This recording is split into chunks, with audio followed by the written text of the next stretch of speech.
ॐ नमो ब्रह्मादिभ्यो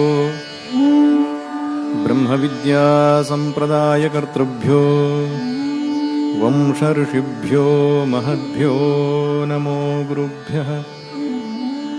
सर्वोपप्लवरहितः प्रज्ञानघनः प्रत्यगर्थो ब्रह्मैवाहमस्मि ब्रह्मैवाहमस्मि।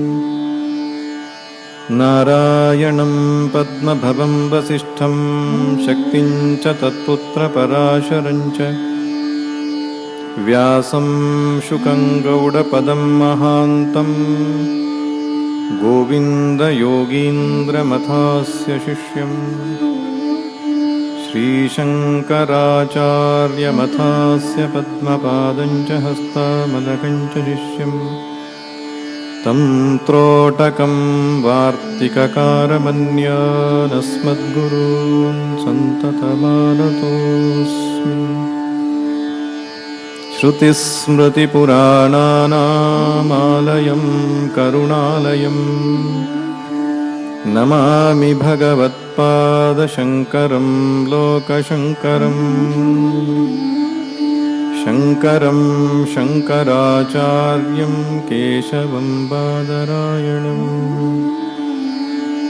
सूत्रभाष्यकृतौ वन्दे भगवन्तौ पुनः पुनः।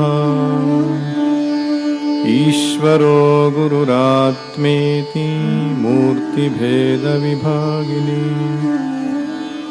व्योमवद्व्याप्तदेहाय दक्षिणामूर्तये नमः। दक्षिणामूर्तये नमः।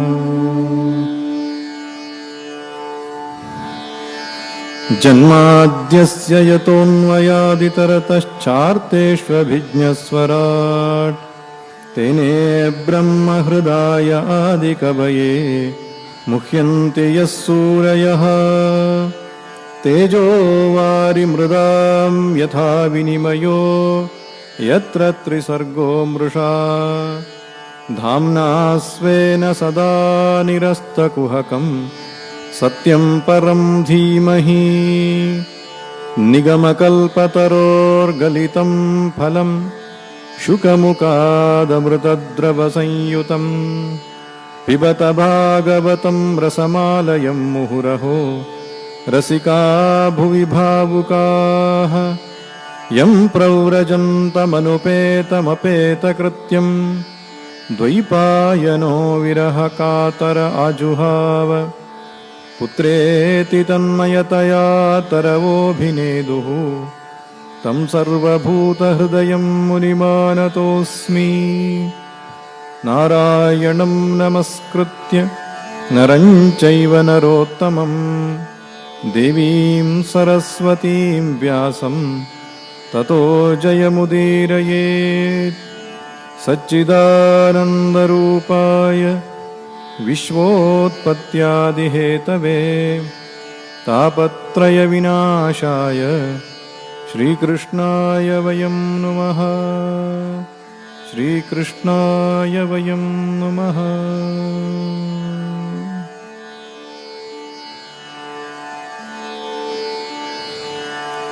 श्रीकृष्ण गोविन्द हरे मुरारे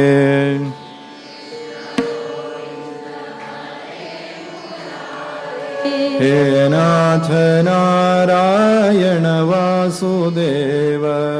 हे नाथ नारायण वासुदेव। श्रीकृष्ण गोविन्द हरे मुरारे श्रीकृष्ण गोविन्द हरे मुरारे। हे नाथ नारायण वासुदेव। हे नाथ नारायण वासुदेव। श्रीकृष्ण गोविन्द हरे मुरारे श्रीकृष्ण गोविन्द हरे मुरारे। हे नाथ नारायण वासुदेव। हे नाथ नारायण वासुदेव।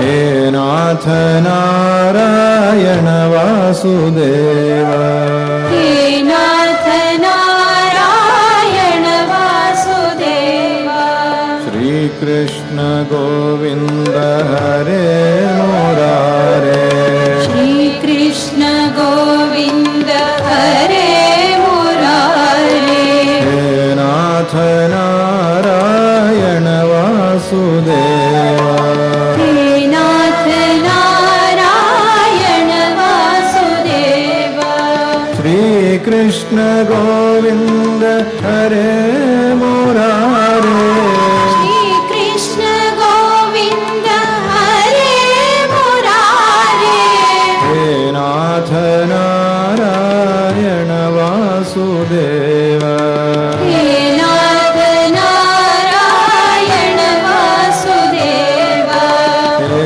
नाथ नारायण वासुदेव हे नाथ नारायण वासुदेव ॐ नमो भगवते वासुदेवाय ॐ नमो भगवते वासुदेवाय ॐ नमो भगवते रामचन्द्राय ॐ नमो भगवते रामचन्द्राय ॐ नमो भगवते वासुदेवाय ॐ नमो भगवते वासुदेवाय ॐ नमो भगवते रामचन्द्राय ॐ नमो भगवते रामचन्द्राय ॐ नमो भगवते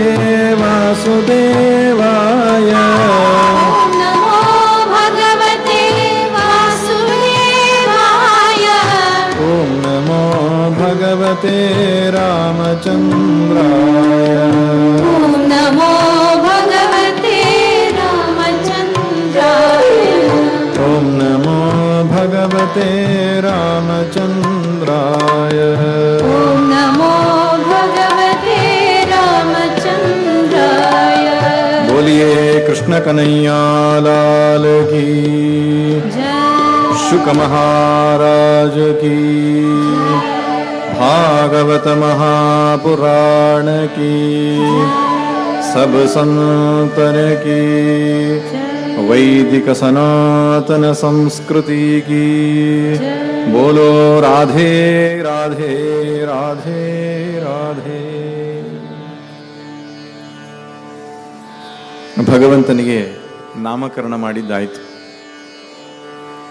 ಯಾರಿಗೆ ಹೆಸರೇ ಇಲ್ಲವೋ ಅಂತ ಶ್ರುತಿ ಹೇಳುತ್ತೋ ಅವನಿಗೆ ಹೆಸರಿಡತಕ್ಕಂತಹ ಕೆಲಸ ನೋಡಿ ಎಷ್ಟು ವಿಚಿತ್ರ. ಒಂದೋ ಭಗವಂತನಿಗೆ ಹೆಸರೇ ಇಲ್ಲ, ಎಲ್ಲ ಹೆಸರು ಅವನದೇ. ಈ ಮಹಿಮೆ ಯಾರಿಗುಂಟು? ಮಧ್ವಾಚಾರ್ಯರು ಒಂದು ಕಡೆ ಹೇಳ್ತಾರೆ, ಗಾಳಿ ಬೀಸಿದ್ರು ಅವನದೇ ನಾಮ, ನದಿ ಹರಿದ್ರು ಅವನೇ ನಾಮ, ಪಕ್ಷಿಗಳು ಚಿಲಿಪಿಲಿಗುಟ್ಟತಕ್ಕಂಥದ್ದು ಅವನದೇ ನಾಮ. ಸೃಷ್ಟಿಯಲ್ಲಿ ಆಗುವಂತಹ ಪ್ರತಿಯೊಂದು ಶಬ್ದವೂ ಕೂಡ ಭಗವಂತನದೇ ನಾಮ ಎಂಬುದಾಗಿ.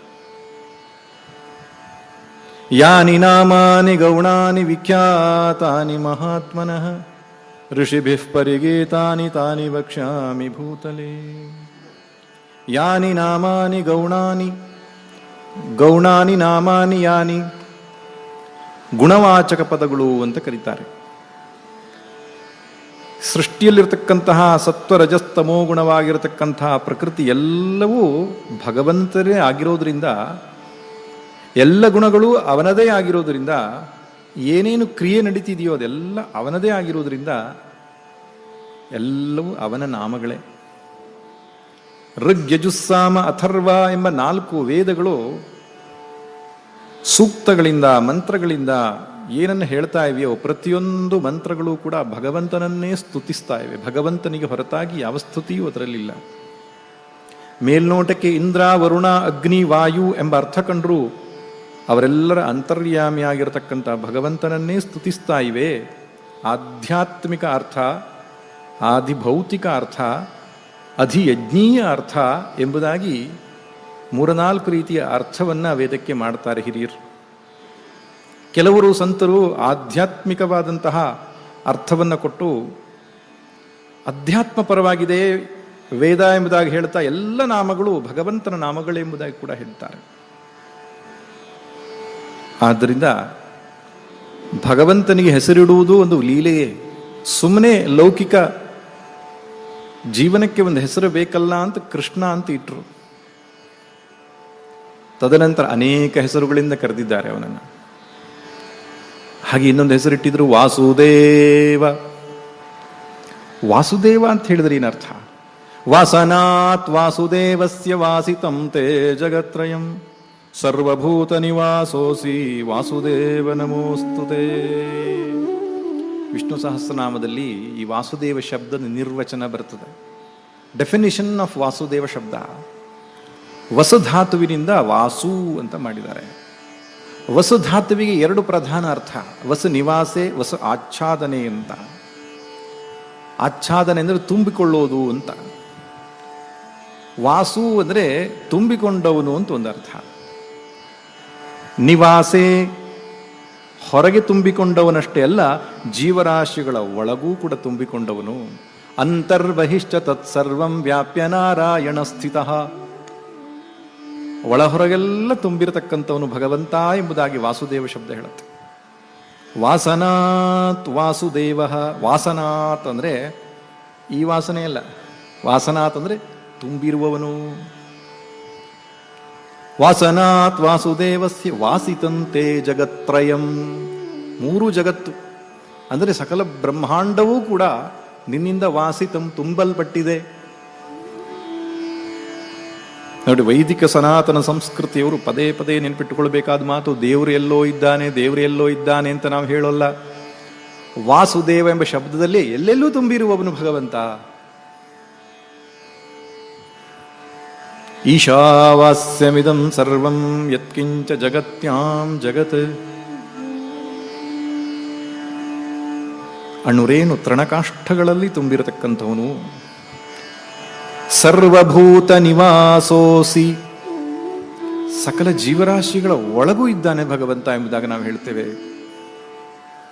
ಅದಕ್ಕೆ ನಾವು ಪ್ರಣಾಮ ಮಾಡೋದು, ನಮಸ್ಕಾರ ಮಾಡೋದು. ನಮೇ ಇತಿ ನಮಃ. ನಮಸ್ಕಾರ ಶಬ್ದಕ್ಕೆ ಅರ್ಥ ಏನು? ಯಾವುದೂ ನಂದಲ್ಲಪ್ಪ ಸ್ವಾಮಿ, ನಿನ್ನದೇ ಅಂತ ಎದುರಿಗಿರತಕ್ಕಂತಹ ಅಂತರ್ಯಾಮಿ ಭಗವಂತನಿಗೆ ಮಾಡತಕ್ಕಂತಹ ಪ್ರಣಾಮಗಳೇ ನಮಸ್ಕಾರ. ನಾವು ಎದುರಿಗಿರೋ ವ್ಯಕ್ತಿಗೆ ಮಾಡ್ತಾ ಇಲ್ಲ ನಮಸ್ಕಾರವನ್ನ, ಪ್ರತಿಯೊಬ್ಬರ ವ್ಯಕ್ತಿಯ ಒಳಗೂ ಭಗವಂತ ವಾಸಿಸ್ತಾ ಇದ್ದಾನೆ ಅನ್ನೋದು ಹಿಂದೂ ಸನಾತನ ಧರ್ಮ.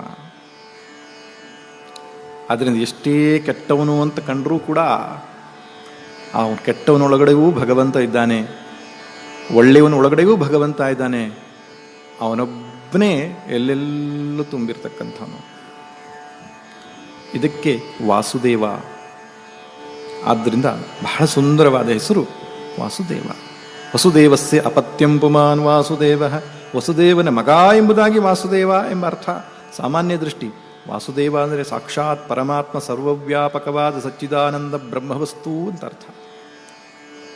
ತದನಂತರ ಅವನಿಗೆ ಲೀಲೆಗಳನ್ನು ಮಾಡ್ತಾ ಮಾಡ್ತಾ ಬೇರೆ ಬೇರೆ ಹೆಸರುಗಳು ಬಂದದ್ದನ್ನು ನಾವು ನೋಡ್ತೇವೆ. ವಿಷ್ಣು ಸಹಸ್ರನಾಮದಲ್ಲಿ 1000 ಹೆಸರಂತೆ. 1000 ಹೆಸರುಗಳಷ್ಟೇ ಅಲ್ಲ, ಅಸಂಖ್ಯ ಹೆಸರುಗಳು. ಆದರೆ 1000 ಉತ್ತಮವಾದಂತಹ ಗುಣಗಳನ್ನು ಆಯ್ಕೆ ಮಾಡಿಕೊಂಡು ಕೊಟ್ಟಿದ್ದಾರೆ ಋಷಿಗಳು. ಯಾಕೆ ಕೊಟ್ಟಿದ್ದಾರೆ 1000 ಉತ್ತಮವಾದ ನಾಮಗಳು? 1000 ways of transcending the mind ಅಂತ ಸ್ವಾಮಿ ಚಿನ್ಮಯಾನಂದರು ವಿಷ್ಣು ಸಹಸ್ರನಾಮಕ್ಕೆ ತಲೆಬರಹ ಕೊಟ್ಟರು. ವಿಷ್ಣು ಸಹಸ್ರನಾಮ 1000 ನಾಮಗಳು ಯಾಕೆಂತೆ 1000 ಬಗೆಯಿಂದ ನಮ್ಮ ಮನಸ್ಸನ್ನು ಭಗವಂತನೆಡೆಗೆ ಒಯ್ಯುವತಕ್ಕಂತಹ ದಿಕ್ಸೂಚಿಗಳು. ಒಂದೊಂದು ನಾಮವನ್ನು ಹೇಳ್ತಾ ಒಂದೊಂದು ಗುಣಚಿಂತನೆಯನ್ನು ಮಾಡ್ತಾ ಮನಸ್ಸನ್ನು ಆ ಕಡೆಗೆ ಹರಿಸ್ತಾ ಇದ್ರೆ 1000 ನಾಮ ಮುಗಿಸುವುದ್ರೊಳಗಡೆಗೆ ದ ಬೆಸ್ಟ್ ಮೆಡಿಟೇಷನ್ ಆಗ್ತದೆ. ನಾವು ಒಟ್ಟು ತರಾತುರಿಲಿ ವಿಷ್ಣು ಸಹಸ್ರ ಮುಗಿಸಿಬಿಡ್ಬೇಕು ಸ್ವಾಮಿ ಅಂತೇಳಿ ಗಡಿಬಿಡಿಲಿ ಓದ್ತೇವೆ. ಅದ್ರ ಹಾಗಲ್ಲ. ಓದುವ ಕ್ರಮ ಹೇಗೆ ಅಂದರೆ ಒಂದೊಂದು ನಾಮವನ್ನು ಹೇಳುವಾಗ ಆ ಒಂದೊಂದು ಗುಣ, ಅವನೊಂದು ಲೀಲೆ ನಮ್ಗೆ ಅರ್ಥ ಆಗಬೇಕು, ಮನಸ್ಸಿಗೆ ಬರಬೇಕು. ಮನಸ್ಸಿಗೆ ಬಂದ ತಕ್ಷಣ ಮನಸ್ಸು ತನ್ಮಯತೆಯಿಂದ ಅದನ್ನು ಭಾವಿಸಬೇಕು. ಹಾಗೆ ಭಾವಿಸ್ತಾ ಭಾವಿಸ್ತಾ ಒಂದೊಂದು ನಾಮಗಳಲ್ಲಿ ಮನಸ್ಸನ್ನು ಇಡ್ತಾ ಹೋದ ಹಾಗೆ ಅದೊಂದು ಧ್ಯಾನವಾಗ್ತದೆ. ಭಗವಂತನ ಲೀಲೆಯಾಗಲಿ ಭಗವಂತನ ನಾಮಗಳಾಗಲಿ ನಮಗೆ ಧ್ಯಾನಕ್ಕೆ ಕೊಟ್ಟಿರತಕ್ಕಂಥ ಅನಂತ ರೂಪ ಅನಂತ ನಾಮ ಆದಿಮೂಲ ನಾರಾಯಣ.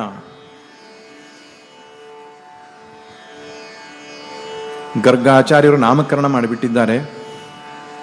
ನಿಧಾನ ಮಕ್ಕಳು ಬೆಳೀತಾ ಇದ್ದಾರೆ. ಬಲರಾಮ ಶ್ರೀಕೃಷ್ಣ ಬೆಳೀತಾ ಬೆಳೀತಾ ಇಡೀ ವ್ರಜಭೂಮಿಯನ್ನು ತಮ್ಮೆಡೆಗೆ ಆಕರ್ಷಿಸಿ ಬಿಟ್ಟಿದ್ದಾರೆ. ಅವರಿಗೆ ಸಣ್ಣ ಸಣ್ಣ ಗೆಜ್ಜೆ ಕಟ್ಟಿದ್ದಾರಂತೆ ಕಾಲಿಗೆ. ಆ ಗೆಜ್ಜೆಯ ಕಿಣಿ ಕಿಣಿ ನಿನಾದವನ್ನು ಮಾಡುತ್ತಾ ಕೊಟ್ಟಿಗೆಗೆ ಹೋಗೋದು, ಕಟ್ಟಿರುವ ಹಸುಗಳನ್ನು ಬಿಚ್ಚೋದು, ಹಾಲು ಕರೆಯೋದಕ್ಕಿಂತ ಮುಂಚೆನೇ ಹಸುಗಳಿಗೆ ಹಾಲುಗಳನ್ನು ಕೊಡಿಸೋದು, ಕರುಗಳಿಗೆ ಬಾಲಕ್ಕೆ ಜೋತು ಬೀಳೋದು, ಬೆಂಕಿ ಇದ್ದಲ್ಲಿ ಹೋಗೋದು, ನೀರಿದ್ದಲ್ಲಿ ಹೋಗೋದು. ಅಂತೂ ತನ್ನ ತಾಯಿಯರಿಗೆ ಒಂದು ಚೂರು ಬಿಡುವು ಕೊಡಲೇ ಇಲ್ಲ ಅವರು. ಅದಕ್ಕೆ ವಾತ್ಸಲ್ಯ ಭಕ್ತಿ ಅಂತ ಹೇಳ್ತಾರೆ. ಯಶೋದೆ ಅನುಭವಿಸಿದು ಮತ್ತು ಗೋಪಿಕಾಸ್ತ್ರೀಯರೆಲ್ಲ ಅನುಭವಿಸಿದ ಭಕ್ತಿಗೆ ವಾತ್ಸಲ್ಯ ಭಕ್ತಿ. ವಾತ್ಸಲ್ಯ ಅಂದರೆ ಪುತ್ರ ಸ್ನೇಹದಿಂದ, ಪುತ್ರ ಭಾವದಿಂದ ಭಗವಂತನನ್ನು ಕಂಡಿದ್ರು. ಹಾಗಾದ್ರೆ ಭಗವಂತ ಅಂತ ಹೇಗೆ ಗೊತ್ತಾಯಿತು ಯಶೋದೆಗೆ ಅಂದರೆ 2 ಘಟನೆ ನಡೆದಿದೆ. ಒಂದು ದಿನ ಆಕೆ ಮೊಲೆ ಹಾಲನ್ನು ಉಣ್ಣಿಸ್ತಾ ಇರುವಾಗ ಕೃಷ್ಣನ ಬಾಯಿಯನ್ನು ನೋಡಿಬಿಟ್ಲಂತ. ಹಾಲು ಕುಡಿತಾ ಇರತಕ್ಕಂಥ ಕೃಷ್ಣನ ಬಾಯಿಯನ್ನು ನೋಡಿದಾಗ ಒಳಗಡೆಗೆ ಸಕಲ ಬ್ರಹ್ಮಾಂಡಗಳು ಕಂಡುಬಂತು. ವಿಶ್ವರೂಪ ದರ್ಶನವನ್ನು ಮಾಡಿಸಿಬಿಟ್ಟಿದ್ದಾನೆ. ಇನ್ನೊಂದು ದಿನ ಮಣ್ಣು ತಿಂತಾ ಇದ್ದಾಗ ಬಲರಾಮ ಬಂದು ಹೇಳ್ತಾನೆ, ಕೃಷ್ಣ ಮಣ್ಣು ತಿಂತಾ ಇದ್ದಾನೆ ಅಂತ. ಆವಾಗ ಓಡೋಡಿ ಬಂದಂತಹ ಯಶೋದೆ ನೋಡ್ತಾಳೆ, ಮಣ್ಣು ತಿಂದಿದ್ದಾನೆ. ಬಾಯಿ ತೆಗೆಯೋ ಅಂದರೆ ಬಾಯಲ್ಲಿ ಬ್ರಹ್ಮಾಂಡವನ್ನು ನೋಡಿದ್ದಾನೆ.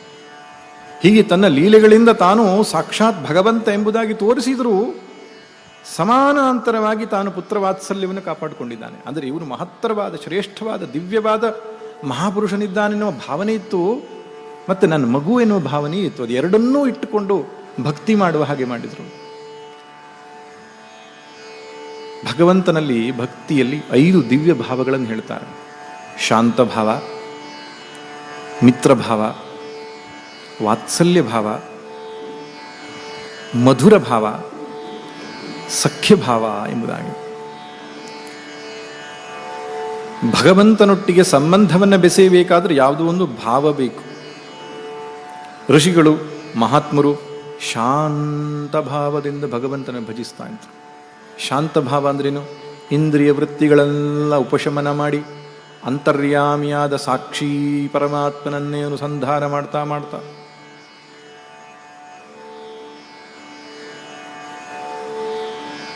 ನಾನು ದೇಹವಲ್ಲ, ನಾನು ಮನಸ್ಸಲ್ಲ, ನಾನು ಬುದ್ಧಿಯಲ್ಲ, ನಾನು ಇಂದ್ರಿಯಗಳಲ್ಲ, ನಾನು ಅಂತಃಕರಣದ ವೃತ್ತಿಗಳಲ್ಲ, ನಾನು ಅಹಂಕಾರವೂ ಅಲ್ಲ, ನಾನು ಸಚ್ಚಿದಾನಂದ ಬ್ರಹ್ಮವಿದ್ದೇನೆ. ಇದು ಋಷಿಗಳು ಶಾಂತ ಭಾವದಿಂದ ಭಗವಂತನ ಭಜಿಸ್ತಕ್ಕಂಥದ್ದು. ಇನ್ನೊಂದು ಮಧುರ ಭಾವ. ಭಗವಂತನನ್ನ ಪತಿ ಎಂಬುದಾಗಿ ಆರಾಧಿಸ್ತಕ್ಕಂಥದ್ದು ಮಧುರ ಭಾವ.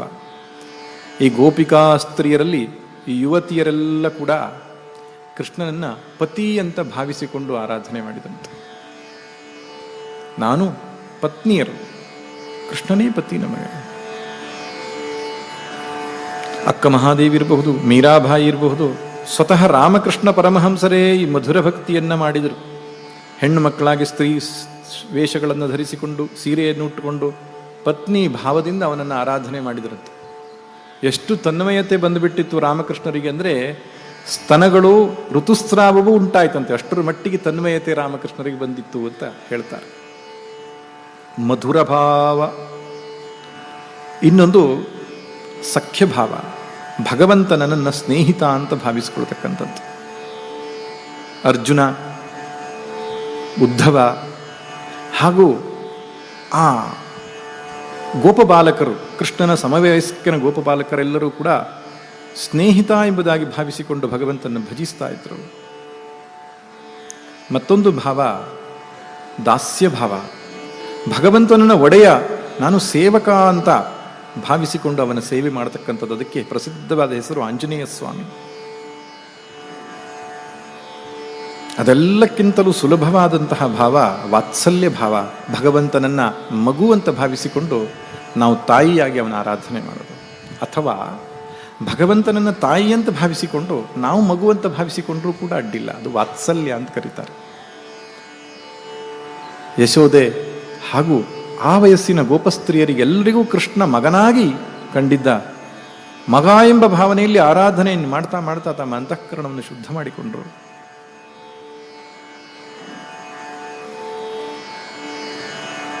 ಅಂತಹ ಸಮಯದಲ್ಲಿ ಅವನ ಎಂತೆಂಥ ಲೀಲೆಗಳನ್ನು ಮಾಡಿದ ಎಂಬುದಾಗಿ ದಾಸರ ಪದಗಳಲ್ಲಿ ಬಹಳ ಚೆನ್ನಾಗಿ ಹೇಳ್ತಾರೆ. ಲೀಲಾಶುಕರು ಅಂತ ಒಬ್ಬರು ಮಹಾತ್ಮರು ಶ್ರೀಕೃಷ್ಣ ಕರುಣಾಮೃತ ಅನ್ನುವಂತಹ ಗ್ರಂಥದಲ್ಲಿ ಕೆಲವು ಲೀಲೆಗಳನ್ನು ದಾಖಲಿಸಿದ್ದಾರೆ. ಕೆಲವು ಲೀಲೆಗಳನ್ನು ಈ ದಾಸರು ತಮ್ಮ ಪದಗಳಲ್ಲಿ ಕೊಟ್ಟಿದ್ದಾರೆ. ಕನಕದಾಸರು, ಪುರಂದರದಾಸರು, ವಿಜಯದಾಸರು ಮುಂತಾದವರೆಲ್ಲ ತಮ್ಮ ಕೃತಿಗಳಲ್ಲಿ ಕೆಲವು ಲೀಲೆಗಳನ್ನು ಕೊಟ್ಟಿದ್ದಾರೆ. ಅದನ್ನು ನೋಡೋಣ ಕೆಲವು ಭಾಗವನ್ನು. ಪ್ರತಿದಿನ ಈ ಗೋಪಿಯರಿಗೆ ಕೃಷ್ಣ ತೊಂದರೆ ಕೊಡೋದು, ಮನೆಗೆ ಹೋಗೋದು, ಹಾಲು ಕುಡಿಯೋದು, ಮೊಸರು ಕುಡಿಯೋದು, ಬೆಣ್ಣೆ ಕದಿಯೋದು, ಕೀಟ್ಲೆ ಮಾಡೋದು ಎಲ್ಲ ಮಾಡ್ತಿದ್ದ. ನವನೀತ ಚೋರ ಅಂತಾರೆ ಅವನಿಗೆ, ಕಳ್ಳತನಕ್ಕೆ ಗುರು. ಆದರೆ ಭಗವಂತ ಯಾಕೆ ಕಳ್ಳತನ ಮಾಡಿದ ಅಂದರೆ ಅವನಿಗೆ ಬೆಣ್ಣೆ ಕೊರತೆ ಇತ್ತ, ಮನೆಯಲ್ಲಿ ಹಾಲಿನ ಕೊರತೆ ಇತ್ತ? ಇಲ್ಲ. ಸಾಕಷ್ಟು ಹಾಲು ಮೊಸರು ಬೆಣ್ಣೆ ಮನೆಯಲ್ಲಿದ್ದರೂ ಪಕ್ಕದ ಮನೆಗೆ ಹೋಗೋದಕ್ಕೆ ಕಾರಣ ಏನಂದರೆ ಅವನಿಗೆ ಬೇಕಾಗಿರೋದು ಈ ಬೆಣ್ಣೆ ಎಲ್ಲ, ಅವರ ಮನಸ್ಸನ್ನು ತನ್ನ ಕಡೆಗೆ ಆಕರ್ಷಣೆ ಮಾಡಬೇಕಿತ್ತು. ಅದಕ್ಕೊಂದು ನೆಪ ಅಷ್ಟೇ. ಒಂದು ದಿವಸ ಯಶೋದೆ ಮನೆ ಹೊರಗಡೆಗೆ ಕೂತ್ಕೊಂಡಿದ್ದಾಳೆ. ಕೃಷ್ಣ ಹೊರಗೆಲ್ಲೋ ಆಟ ಆಡ್ಲಿಕ್ಕೆ ಹೋಗಿದ್ದಾನೆ. ಅಷ್ಟೊತ್ತಿಗೆ ಒಬ್ಬಳು ಗೋಪಿ ಬರ್ತಾಳೆ, ಹೆಂಗಸು ಬರ್ತಾಳೆ. ನಿನ್ನ ಮಗನೇನೆ ಗೋಪಿ, ಕಟವಾಯ ಬೆಣ್ಣೆ ಕಾಡಿಗೆ ಗಣ್ಣು ಕಟಿಸೂತ್ರ, ಪಟವಾಳಿ ಕೌಪಿನ ಕೊರಳೊಳು ಪದಕ, ನಿನ್ನ ಮಗನೇನೆ ಗೋಪಿ. ಸಿಟ್ಟು ಮಾಡ್ಕೊಂಡು ಜೋರು ಮಾಡ್ಕೊಂಡು ಬೈತಾ ಇದ್ದಾಳೆ. ನಿನ್ನ ಮಗನೇ ಅವನ ಗೋಪಿ, ಗೋಪಿ ಮಗನವನು, ನಿನ್ನ ಮಗನ ಅವನು. ಬಾಯಿಯಲ್ಲಿ ಬೆಣ್ಣೆ ಹಚ್ಚಿಕೊಂಡಿದೆ, ಕಣ್ಣಿಗೆ ಕಾಡಿಗೆ ಹಚ್ಚಿಕೊಂಡಿದ್ದಾನೆ, ರೇಷ್ಮೆ ಕೋಪಿನ ಹಾಕೊಂಡಿದ್ದಾನೆ, ಕೊರಳಲ್ಲೊಂದು ಪದಕ ಹಾಕೊಂಡಿದ್ದಾನೆ. ಅವನು ನಿನ್ನ ಮಗನ ಅವನು? ಹೌದು, ನನ್ನ ಮಗನೇ. ಎಂತಾಯ್ತು ಹೇಳು? ಕೊಡ ಹಾಲ ಕುಡಿದನೆ, ಗಡಿಗೆಯನ್ನು ಒಡೆದನೆ, ಅಡಗಿದ್ದನೆ ದೊಡ್ಡ ಕೊಡದೊಳಗೆ, ಹುಡುಗ ಸಿಕ್ಕಿದನೆಂದು ಹಿಡಿಯಲು ಹೋದರೆ ಬಡವರ ಮಗನೇನೆ ಹೊಡೆಯಲಿಕ್ಕೆ. ಅವನು ಹೋಗಿದ್ದಾನೆ ಅವ್ರ ಮನೆಗೆ. ಒಂದು ಕೊಡ, ಮಣ್ಣಿನ ಕೊಡದಲ್ಲಿ ಹಾಲಿತ್ತು, ಘಟ ಘಟ ಕುಡ್ದಿದ್ದಾನೆ. ಅವನು ಕುಡ್ದಿದ್ರಷ್ಟೇ ಬೇಜಾರಾಗ್ತಿರ್ಲಿಲ್ಲ, ಕುಡ್ದು ಗಡಿಗೆನಲ್ಲೇ ಒಡೆದಿದ್ದಾನೆ. ಯಾಕೆ ಒಡೆದಿಯೋ ಅಂತ ಕೇಳಿದ್ರೆ, ನೀನು ಯಾರು ಕೇಳಲಿಕ್ಕೆ ಅಂತೇಳಿ ನಮಗೆ ಹೆದರಿಸ್ತಾನೆ. ಹೋಗಿ ದೊಡ್ಡ ಕೊಡದ ಮಣ್ಣಿನ ಗಡಿಗೆ ಒಳಗೆ ಕೂತ್ಕೊಂಡು ಬಿಟ್ಟಿದ್ದಾನೆ. ನಾವು ಅವನನ್ನು ಹಿಡಿಬೇಕು ಅಂದ್ರೆ ನಾವು ಒಂದು ಕೊಡ ಹೊಡಿಬೇಕು. ಇರ್ಲಿ, ಹೋದ್ರೆ ಹೋಗ್ಲಿ, ಒಂದು ಕೊಡ ಒಡೆದು ಬಿಟ್ರೆ ಸಿಗ್ತಾನ ಅವನು? ನಮ್ಮ ಮೇಲೆ ಉಗಿದು ಬಿಟ್ಟು, ನಮ್ಮ ಮುಖದ ಮೇಲೆ ಉಗಿದು ಬಿಟ್ಟು ಓಡಿ ಹೋದ ಅವನು. ಹೆಚ್ಚಿಗೆ ಬೈದ್ರೆ ನಾವು ರಂಗವಲ್ಲಿ ಇಡೋದಕ್ಕಿಂತ ಮುಂಚೆ ನಮ್ಮ ಮನೆ ಮುಂದೆ ಬಂದು 1-2 ಮಾಡಿಬಿಟ್ಟು ಹೋಗ್ತಾನೆ ಪುಣ್ಯಾತ್ಮ. ನಾವು ಹೆಂಗೆ ಅವನ ಕಾಟ ತಡೆಯೋದು ಹೇಳಲಿಕ್ಕೆ ಆಗ್ತಾ ಇಲ್ಲ ಅಂತ ಹೇಳ್ತಾಳೆ. ಯಶೋದೆ ಹೇಳ್ತಾಳಂತೆ, ನೀನು ಸುಮ್ಮನೆ ಕಂಪ್ಲೇಂಟ್ ಮಾಡಬೇಡಿ ನನ್ನ ಮಗನ ಮೇಲೆ. ಹಾಲು ಮೊಸರು ಕೊರತೆಯಾಗಿದೆಯಾ ಅವನಿಗೆ? ಇರಲಿ, ನಿಮ್ಗೇನೇನು ತೊಂದರೆ ಮಾಡಿದ್ದಾನೋ ಅದನ್ನೆಲ್ಲ ಭರಿಸಿ ಕೊಡ್ತೇನೆ, ಎಷ್ಟು ಕೊಡಬೇಕು ಮಾಡಿಸಿ ಕೊಡ್ತೇನೆ, ತುಂಬ ಹಾಲು ತುಂಬಿ ಮೊಸರು ತುಂಬಿ ಕೊಡ್ತೇನೆ, ನಿಶ್ಚಿಂತೆ ಎಂದಿರಿ ಅಂತ ಹೇಳಿದ್ಲಂತೆ. ಆ ಗೋಪಿ ಪಕ್ಕದಲ್ಲಿ ಕೂತ್ಕೊಂಡಿದ್ದಾಳೆ. ಅಷ್ಟೊತ್ತಿಗೆ ಮತ್ತೊಬ್ಬಳು ಬಂದಿದ್ದಾಳೆ. ಅವಳದು ಇನ್ನೊಂದು ಕಂಪ್ಲೇಂಟ್ ಏನು? ಅವಳಿಗೆ ಸ್ವಲ್ಪ ಮಧ್ಯಾಹ್ನದ ಹೊತ್ತು ನಿದ್ದೆ ಮಾಡೋ ಅಭ್ಯಾಸ. ಅಭಿಜಿನ್ ಲಗ್ನ ಮುಹೂರ್ತ ಅಂತ ಹೇಳ್ತಾರೆ ಮಧ್ಯಾಹ್ನ. ಅವಳು ಮಧ್ಯಾಹ್ನ ನಿದ್ದೆ ಮಾಡುವಾಗ ಯಜಮಾನರು ತೋಟದಿಂದಲೋ ಅಥವಾ ಕೆಲಸದಿಂದಲೋ ಬರೋರು. ಅವರು ಹಸು ಕಾಯ್ದುಕೊಂಡು ಬರೋರು ಅಥವಾ ಬೇರೆ ಏನೋ ಕೆಲಸ ಮಾಡ್ಕೊಂಡು ಬರೋರು. ಬಂದ ತಕ್ಷಣ ಕರೆದ್ರೆ ಅವಳಿಗೆ ಎಚ್ಚರ ಆಗ್ತಿರ್ಲಿಲ್ಲ, ಗಾಢ ನಿದ್ದೆ. ಅದಕ್ಕೆ ಒದಿಯುವವರಂತೆ ಅವರು. 1 ಸಲ 2 ಸಲ 3 ಸಲ ಒದ್ದ ಮೇಲೆ ಅವಳಿಗೆ ಎಚ್ಚರ ಆಗೋದು. ಅವರಿಬ್ಬರ ಮಧ್ಯೆ ಒಂದು ಒಪ್ಪಂದ ಅದು, ಅವ್ರು ಒದಿಬೇಕು, ಇವಳಿಗೆ ಎಚ್ಚರ ಆಗಬೇಕು. ಈ ಕಥೆ ಕೃಷ್ಣನಿಗೆ ಯಾರು ಹೇಳಿದ್ದಾರೋ ಏನೋ ಗೊತ್ತಿಲ್ಲ. ಅವನೇನು ಮಾಡಿದಾನಂತೆ, ಸದ್ದು ಮಾಡದೆ ಸರಿ ಹೊತ್ತಿನಲ್ಲಿ ನಿದ್ದೆಗಣ್ಣಲಿ ನಾ ಇರಲು, ಮುದ್ದು ಕೃಷ್ಣ ನಮ್ಮ ಮನೆಯವರಂತೆ ಒದ್ದು ಪೋದನಮ್ಮ. ಅವಳು ಮಲ್ಕೊಂಡಿದ್ಲು ಮಧ್ಯಾಹ್ನದ ಹೊತ್ತು. ಆ ಯಜಮಾನರು ಎಷ್ಟು ಒದಿತಾರೋ, ಎಷ್ಟು ಒತ್ತಡ ಕೊಡ್ತಾರೋ ಅಷ್ಟೇ ಒತ್ತಡದಲ್ಲಿ ಒದ್ದಿದ್ದಾನೆ. ಅವಳು ಎದ್ದಿದ್ದಾಳೆ, ನೋಡಿದ್ರೆ ಯಜಮಾನಲ್ಲ, ಇವ್ರು ಓಡೋಗ್ಬಿಟ್ಟಿದ್ದಾನೆ. ಯಶೋದೆ ಹೇಳ್ತಾಳಂತೆ, ನನ್ನ ಮುದ್ದು ಕಂದನ ಮೃದುವಾದ ಪಾದಗಳು ಒದ್ರೆ ಪೆಟ್ಟಾಯ್ತು ಅಂತ ಹೇಳ್ತೀಯಲ್ಲಮ್ಮ, ಅದು ಹೇಗೆ ಸಾಧ್ಯ ಅದು? ಇರಲಿ, ಅವನಿಗೆ ಬುದ್ಧಿ ಹೇಳ್ತೇನೆ, ಕೂತ್ಕೋ ಅಂತ ಕೂರಿಸಿದಾಳೆ ಅವಳನ್ನು. ಅಷ್ಟೊತ್ತಿಗೆ ಮತ್ತೊಬ್ಬಳು ಬಂದಿದ್ದಾಳೆ, ಮಡಿ ಹಿಂಗ್ಸು, ಭಾಳ ಮಡಿ ಅಂತೆ ಅವಳು. ಎಷ್ಟರ ಮಟ್ಟಿಗೆ ಮಡಿ ಅಂದರೆ ನೀರನ್ನೇ ತೊಳೆದು ಸ್ನಾನ ಮಾಡುವಷ್ಟು ಮಡಿ ಅಂತೆ ಅವಳು. ಅವಳು ಮಡಿಯಲ್ಲೇ ಅಡಿಗೆ ಮಾಡಿದ್ದಾಳೆ, ವಿಷ್ಣು ದೇವರಿಗೆ ನೈವೇದ್ಯ ಅಂತ ಇಟ್ಟಿದ್ದಾಳೆ, ಧೂಪ ತರಲಿಕ್ಕೆ ಅಂತ ಮನೆ ಒಳಗಡೆಗೆ ಹೋಗಿದ್ದಾಳಂತ. ಅವಾಗ ಏನಾಯ್ತು? ಅಟ್ಟ ಅಡುಗೆಯನೆಲ್ಲ ಉಚ್ಚಿಷ್ಟವನು ಮಾಡಿ ಅಷ್ಟು ತಾ ಬಳಿದುಂಡನೆ. ಅಟ್ಟ ಅಡುಗೆಯನ್ನೆಲ್ಲ ಉಚ್ಚಿಷ್ಟವನ್ನು ಮಾಡಿ ನೀನು ಅಷ್ಟೊತ್ತಿಗೆ ಒಳಗೆ ಬಂದಿದ್ದಾನೆ, ದೇವರ ಕೋಣೆ ಮುಂದೆ ಬಂದಿದ್ದಾನೆ, ಎಲ್ಲ ನೈವೇದ್ಯಕ್ಕೂ ಕೈಗೆ ಹಾಕಿ ತಿಂದಿದ್ದಾನೆ. ಆಮೇಲೆ ಅವಳು ಬಂದ್ಲು, ಹಿಡ್ಕೊಂಡ್ಲು ಅವನನ್ನು. ವಿಷ್ಣು ದೇವರ ನೈವೇದ್ಯವೆಂದರೆ ನಿನ್ನಿಷ್ಟ ದೇವರು ತೃಪ್ತನಾದನೆಂದನು.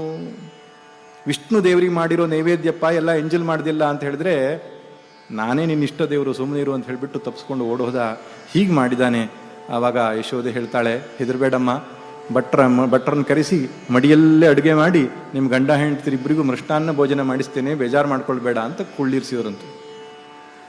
ಅಷ್ಟೊತ್ತಿಗೆ ಮತ್ತೊಬ್ಬಳು ಬಂದಿದ್ದಾಳೆ, ಗೋಪಿ.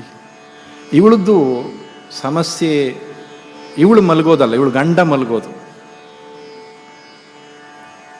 ಪಟ್ಟೆ ಮಂಚದ ಮೇಲೆ ಪತಿಯಂತೆ ಮಲಗಿಹನೆ. ಈ ಯಜಮಾನರು ಮಂಚದ ಮೇಲೆ, ಇದು ಯಾವಾಗಲೂ ಮಲಗುವ ಕೋಣೆ ಬಹಳ ಒಳಗಿರ್ತದೆ, ಮನೆಯ ಒಳಗೆ. ಅಲ್ಲಿ ಮಂಚದ ಮೇಲೆ ಮುಸ್ಕು ಹಾಕೊಂಡು ಮಲ್ಕೊಂಡು ಬಿಟ್ರೆ ತಲೆ ಯಾವುದು ಕಾಲು ಯಾವುದು ಗೊತ್ತಾಗಲ್ಲ, ಆ ರೀತಿ ಮಲಗ್ತಿದ್ರಂತೆ ಯಜಮಾನರು. ಈ ಕೃಷ್ಣ ಏನು ಮಾಡಿದ್ದಾನೆ, ಹಾಗೆ ಹೋಗಿ ಮುಚ್ಚಾಕೊಂಡು ಮಲ್ಕೊಂಡಿದ್ದಾನೆ ಯಜಮಾನರು ಮಲಗೋ ಜಾಗದಲ್ಲಿ. ಎಷ್ಟು ಸ್ವಾತಂತ್ರ್ಯ ಅವನಿಗೆ, ಎಷ್ಟು ಸ್ವಾತಂತ್ರ್ಯ ಪೇಳೆ, ಎಷ್ಟು ಸ್ವಾತಂತ್ರ್ಯ. ನಮ್ಮ ಮನೆ ಒಳಗೆ ಬೆಡ್ರೂಮಿಗೆ ಬಂದು ಯಜಮಾನ್ರ ಹಾಗೆ ಮುಚ್ಚಾಕೊಂಡು ಮಲಗಿದ್ದಾನೆ ಅಂದರೆ ಯಾಕೆ ಮಲಗಿದ್ದೆ? ಅವಳು ಹೋಗಿ ಎದ್ದು ಬೀಸಿದ್ಲಂತೆ, ಮುಸ್ಕನ್ನು ತೆಗೆದ್ಲಂತೆ. ಅವನು ಎದ್ದವನೇ ಉಟ್ಟ ಸೀರೆಯ ಪಿಡಿದು ಗಟ್ಟಿ ಕೊರಳ ನೂಕಿ ಮೆಟ್ಟಿ ಓಡಿ ಹೋದನೆ. ಎದ್ದವನೇ ಸೀರೆ ಎಳೆದ ಕುತ್ತಿಗೆ ನೂಕ್ದ ಎದ್ಕೊಂಡು ಓಡೋದ ಅಂತ. ಹೀಗೆ ಬಾನ್ಗಡಿ ಮಾಡಿದ್ದಾನೆ. ನಿನ್ನ ಮಗನ ಅವನು, ನಿನ್ನ ಮಗನೇನೇ ಗೋಪಿ. ಕಡೆಗೆ ಮತ್ತೊಬ್ಬಳು ಗೋಪಿ ಬರ್ತಾ ಇದ್ದಾಳೆ ಆ ಕಡೆಗೆ. ಅವಳ ಸಮಸ್ಯೆ ಏನಪ್ಪಾ ಅಂದ್ರೆ, ಬೆಕ್ಕನ್ನು ನೋಡಿದ್ರೆ ಭಯ ಅವಳಿಗೆ. ಈ ಸೀಕ್ರೆಟ್ ಕೃಷ್ಣನಿಗೆ ಗೊತ್ತಿತ್ತು. ಅವಳು ಏನು ಮಾಡಿದ್ದಾಳೆ, ಕೃಷ್ಣ ಆ ಕಡೆಯಿಂದ ಬರ್ತಾ ಇರೋದು ನೋಡಿ ಬೆಣ್ಣೆ ಮುದ್ದೆಯನ್ನು ತೆಗೆದುಕೊಂಡು ತನ್ನ ಸೆರಗಿನಲ್ಲಿ ಬಿಚ್ಕೊಂಡು ಬಿಟ್ಟಿದ್ದಾರೆ. ಇವನಿಗೆ ತೋರಿಸಿದ್ರೆ ಕದ್ಕೊಂಡು ಹೋಗ್ತಾನೆ ಇವನು ಅಂತ ಮುಚ್ಚಿಟ್ಕೊಂಡಿದ್ದಾಳೆ. ಅವನು ಹಿಂದ್ಗಡೆಯಿಂದ ಒಂದು ಬೆಕ್ಕಿನ ಮರಿ ತಂದಿದ್ದಾನೆ ಕೃಷ್ಣ. ಸೀದಾ ಅವಳು ಮೈಗೆ ಆ ಬೆಕ್ಕಿನ ಮರಿಯನ್ನು ಹಾಕಿದ್ದಾನೆ, ಬೆಣ್ಣೆ ಕೆಳಗೆ ಬಿಟ್ಟಿದ್ದಾಳೆ, ಅದನ್ನ ಎತ್ಕೊಂಡು ಓಡ್ ಹೋಗಿದ್ದಾನೆ. ಅವಳು ಹೇಳಿದಂತೆ, ಚಿನ್ನದಿಂದ ಮಾಡಿದ ಬೆಣ್ಣೆ ಮುದ್ದೆಯನ್ನೇ ಕೊಡ್ತೇನೆ, ಬೇಜಾರು ಮಾಡಬೇಡ, ಕೂತ್ಕೋ ಅಂತ ಕೂರಿಸಿದಾಳೆ. ಅಷ್ಟೊತ್ತಿಗೆ ಒಬ್ಬಳು ಮುದುಕಿ ಕೋಲ್ ಹಿಡ್ಕೊಂಡು ಬರ್ತಾ ಇದ್ದಾಳೆ. ಯಶೋದೆ ಮನಸ್ಸಲ್ಲೇ ಯೋಚನೆ ಮಾಡಿದಂತೆ, ಪಾಪ ಈ ಮುದುಕಿಗೆ ಯಾಕೆ ತ್ರಾಸ ಕೊಡ್ಲಿಕ್ಕೆ ಹೋಗ್ದಿಯೋ. ಕೋಲ್ ಊರ್ಕೊಂಡು ಬರ್ತಾ ಇದ್ದಾಳೆ, ಬಾಯಲ್ಲಿ ಹಲ್ಲಿಲ್ಲ. ಬಂದು ನಿಂತವಳೆ, ನೋಡ್ತಾಳೆ ಯಶೋದೇನು. ನಿನ್ನ ಮಗನೇನೆ ಗೋಪಿ, ಕಟವಾಯಿ ಬೆಣ್ಣೆ ಕಾಡಿಗೆ ಗಣ್ಣು ಕಟಿಸೂತ್ರ. ನಿನ್ನ ಮಗನೇನೆ. ಹೌದು, ನನ್ನ ಮಗನೇ. ಎಂತ ಮಾಡಿದ್ದಾನೆ ನಿನಗೆ? ಏನು ಮಾಡಿದ್ದಾನೆ ಈ ಪುಣ್ಯಾತ್ಮ ಅಂದರೆ, ಅಜ್ಜಿ ಮನೇಲಿ ಯಾರು ಹಿರಿಯರಿಲ್ಲ, ಗಂಡಸರು ಯಾರೂ ಇಲ್ಲ, ಅಜ್ಜಿ ಒಬ್ಬಳೇ ಕೊನೆ ಉಳಿದಿದ್ದಾಳೆ, ಒಬ್ಬಳೇ ಬದುಕ್ತಾ ಇದ್ದಾಳೆ ಒಂದು ಮನೆಯಲ್ಲಿ. ಒಳಗೆ ಕೂತ್ಕೊಂಡಿದ್ದಾಗ ಇವನು ಹೊರಗಡೆಗೆ ಬಂದು ಬಾಗಿಲಲ್ಲಿ ಸುಮ್ಮನೆ ಹಾಗೆ ಆ ಕಡೆ ಈ ಕಡೆ ನೋಡಿದ್ದಂತೆ. ಪಾಪ ಸಣ್ಣ ಹುಡುಗ ಏನೋ ನೋಡ್ತಾ ಇದ್ದಾನೆ, ಬಾ ಅಂತ ಕರೆದಿದ್ದಾಳೆ ಅವಳಷ್ಟೇ. ಸೀದಾ ಬಂದವನೇ ಒಳಗೆ ದೇವ್ರ ಕೋಣೆಗೆ ನುಗ್ಗಿದ್ದಾನಂತೆ. ನುಗ್ತಾ ಇರುವಾಗ ಅವಳು ಹೇಳಿದಾಳೆ, ಹೋಗಬೇಡ ಅಲ್ಲಿ ಮಡಿ ದೇವರು ಇಟ್ಟಿದ್ದೇವೆ ನಾವು ಯಾರು ತುಂಬಾ ವರ್ಷ ಆಯಿತು ಹೋಗದೆ, ಅಲ್ಲಿಗೆ ಹೋಗಬೇಡ ಅಂತ ಹೇಳಿದ್ದಾಳೆ. ಆದ್ರೂ ನುಗ್ಗಿದ್ದಾನೆ ಒಳಗಡೆಗೆ. ಒಂದು ಪೆಟ್ಟಿಗೆ ತೆಗೆದು ಬಿಟ್ಟಿದ್ದಾನೆ. ಪೆಟ್ಟಿಗೆ ತೆಗೆದು ಏನು ಮಾಡಿದ್ದಾನೆ, ದೇವರ ಪೆಟ್ಟಿಗೆ ತೆಗೆದು ಸಾಲಿಗ್ರಾಮ 1000 ನುಂಗುವನೇ. ಅಲ್ಲಿರೋ ಸಾಲಿಗ್ರಾಮ ಮಡಿ ದೇವರು ಅಂತೇಳಿ ಯಾರು ಮುಟ್ಟಿರಲಿಲ್ಲ, 25 ವರ್ಷಗಳಿಂದ ಹಾಗೇ ಇತ್ತಂತೆ ಸಾಲಿಗ್ರಾಮ. ಒಂದೊಂದು ಸಾಲಿಗ್ರಾಮವನ್ನು ತೆಗೆದು ನುಂಗುತ್ತಾ ಹೋಗಿದ್ದಾನೆ. ಭಾವಜನಯ್ಯ ಇದೇನೆಂದರೆ ನಿನ್ನ ಕಾವ ದೇವರು ನಾನು ಕೇಳಿಕೋ. ಇದೆಂತ ಸಾಲಿಗ್ರಾಮ ಎಲ್ಲ ಪೂಜೆ ಮಾಡೋದು ನೀನು, ನಿನ್ನ ಕಾಯುವ ದೇವರು ನಾನೇ ಇದ್ದೇನೆಲ್ಲ ಓಡಾಡ್ತಾ ಅಂತ ಹೇಳಿಬಿಟ್ಟ ಕಣೆ ನಿನ್ನ ಮಗ ಅಂತ ಹೇಳ್ತಾಳೆ. ಹೌದಾ, ಬುದ್ಧಿ ಹೇಳ್ತೇನೆ ಅವನಿಗೆ, ಬಾ ಕೂತ್ಕೋ ಅಂತ ಕುಳ್ಳಿರಿಸಿದಾಳೆ. ಅಷ್ಟೊತ್ತಿಗೆ ಹಲವು ಮಕ್ಕಳ ತಾಯಿಯೊಬ್ಬಳು ಬರ್ತಾ ಇದ್ದಾಳೆ. ಹಲವು ಮಕ್ಕಳ ತಾಯಿ. ಮುಂದೆ 3 ಮಕ್ಕಳು, ಹಿಂದೆ 3 ಮಕ್ಕಳು, ಕಂಕುಳಲ್ಲಿ 1, ಮುಂದಿನ ತಿಂಗಳು 1 ಬರ್ತಾ ಇದೆ ಅಂತ. ಅಷ್ಟು ಮಕ್ಕಳ ತಾಯಿ ಬರ್ತಾ ಇರುವಾಗ ಯಶೋದೆ ಯೋಚನೆ ಮಾಡ್ತಾಳೆ, ಒಂದು ಮಗನನ್ನೇ ಕಟ್ಟಿಕೊಂಡು ನನಗೆ ಕಂಟ್ರೋಲ್ ಮಾಡ್ಲಿಕ್ಕೆ ಆಗ್ತಾ ಇಲ್ಲ ಅಮ್ಮ, ನಿನ್ನ ಜೀವನ ಹೇಗಿರ್ತದೆಯೋ ಏನೋ ಅಂತ ಮನಸ್ಸಲ್ಲೇ ನಮಸ್ಕಾರ ಮಾಡಿಬಿಟ್ಲಂತ. ಮಕ್ಕಳನ್ನೆಲ್ಲ ಕರ್ಕೊಂಡು ಬಂದುಬಿಟ್ಟು ಕಟ್ಟೆಯ ಮೇಲೆ ಕೂರಿಸಿ ಸ್ವಲ್ಪ ಸಾವರಿಸಿಕೊಂಡಿದ್ದಾಳೆ. ಇವಳದೇನು ಕಂಪ್ಲೇಂಟು, ಏನು ಕಿತಾಪತಿ ಮಾಡಿದಾನೋ ಅಂತ ಇವಳು ಯೋಚನೆ ಮಾಡುವಾಗ ಅವಳು ಹೇಳ್ತಾ ಇದ್ದಾಳೆ, ಮುಂಗಾಲು ಮಕ್ಕಳ ತೊಟ್ಟಿಲೊಳು ಹಾಕಿ ತಿಂಗಳ ಶಿಶುವ ನೆಲಕ್ಕೆ ಕೆಡುಹುವನೇ.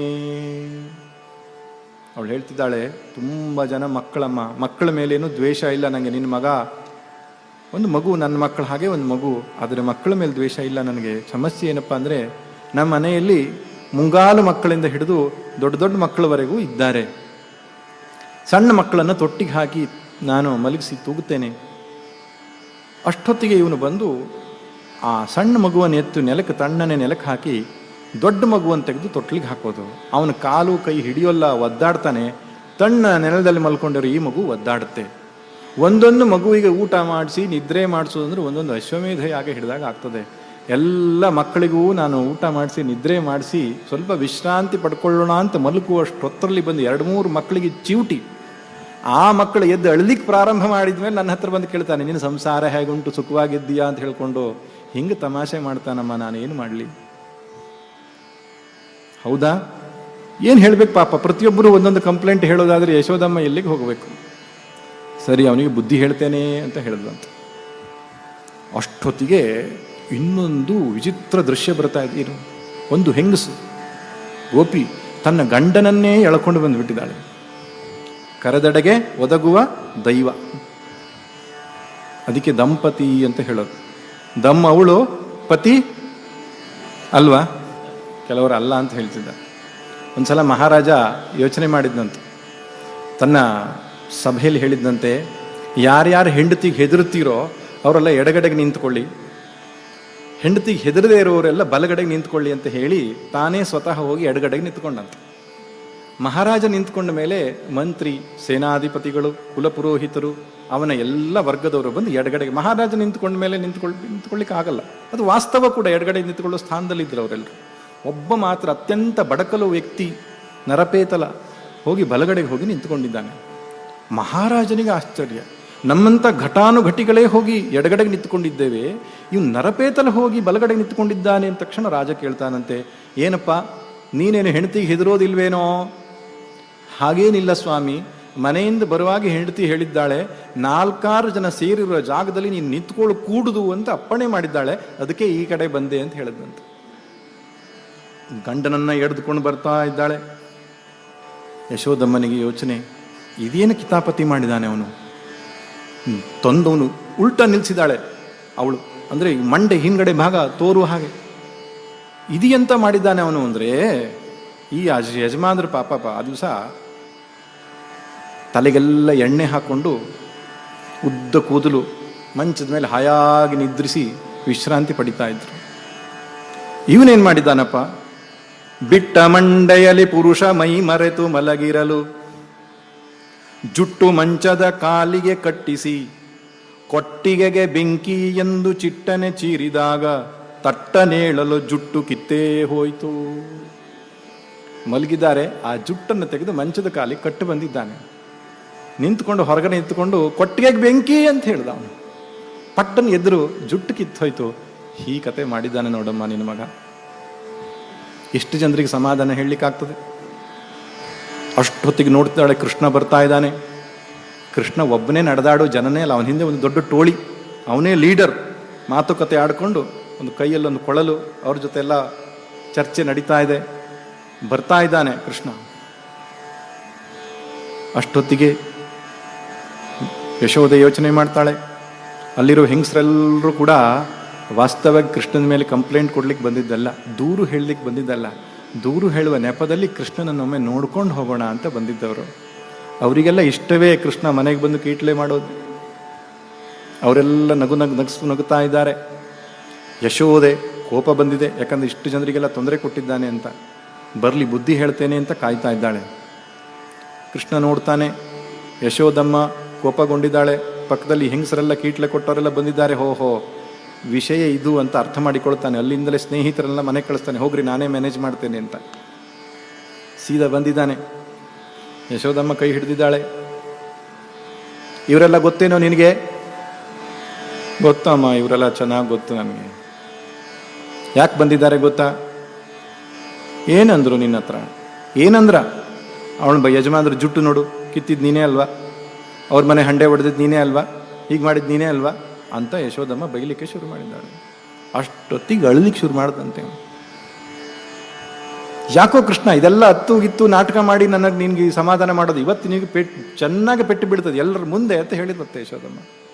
ಅಮ್ಮ, ನಾನು ಯಾಕೆ ಇವರಿಗೆಲ್ಲ ತೊಂದರೆ ಕೊಟ್ಟೆ ಗೊತ್ತಾ? ಯಾಕೆ?